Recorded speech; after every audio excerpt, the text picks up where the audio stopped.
In this video, we are going to learn about energies. You can find a quiz link in the description which will help you assess your learnings and clear doubts. Though there are several types of energy an object can possess, out of a lot, kinetic and potential energies can be experienced in day-to-day life more often than others. Before going into details, let us first understand, what is energy? When you eat food, it gets processed by digestive system and you get energy. Using this energy, you can perform activities such as playing, walking, lifting, working, talking, breathing, listening etc.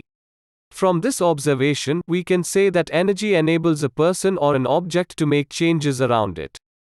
When you play football, using energy, you kick the ball or change its position. When you play badminton, using energy, you smash the shuttle. When you run, using energy, you change your position and dirt on the ground. Now let's understand what are kinetic and potential energies. Kinetic word relates to movement. An object is said to have kinetic energy when it is in motion. For example, when you run, you possess kinetic energy. Amount of kinetic energy depends on mass of the object and speed at which it is moving.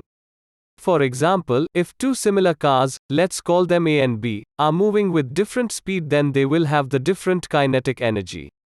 If car A is moving faster than car B, which car will have higher kinetic energy? Pause the video and think for a minute or two about the answer. If two objects have same mass, then object which has higher speed will possess high kinetic energy. If car A is heavier than car B and if both of them are moving with same speed, car with higher weight, in this case, the car A, will have more kinetic energy. We use word potential where we know there is energy stored but its effects are not visible. For potential energy to be present, there should be a constant action of force on the object. For example, if we stretch a spring and tie the stretched end to a pole, this spring will have potential energy as there is a constant force acting which is trying to bring the spring back to the normal position. We know that Earth pulls every object towards the center. This force is also known as gravitational force. When you place an object at some distance from its center, it attracts that object, so we can say that object possess some potential energy. Can we say that every object and person on Earth's surface have some potential energy? Pause the video and think for a minute or two about the answer. Every object on surface experiences the constant pull towards the center of Earth. So we can say that everything on surface possess some gravitational potential energy.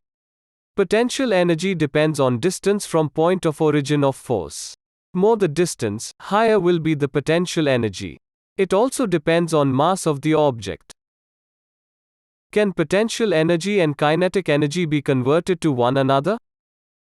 To understand this, let's throw a stone upward. At the beginning, when the stone is at hand, the stone will have some potential energy as gravitational force is acting on it. When you throw the stone upward, some energy from your muscles gets transferred to stone in the form of kinetic energy. As the stone travels upward, its speed decreases and kinetic energy starts converting to potential energy of stone. At the highest point, where speed of stone is 0, all the kinetic energy has been converted to potential energy. As stone starts its return journey, potential energy starts converting to kinetic energy. If you catch the ball again at same level, stone will have same potential energy as the time of throwing and all the kinetic energy would be dissipated in the form of heat energy when it collided with the hand. This proves that kinetic and potential energies can be converted to one another.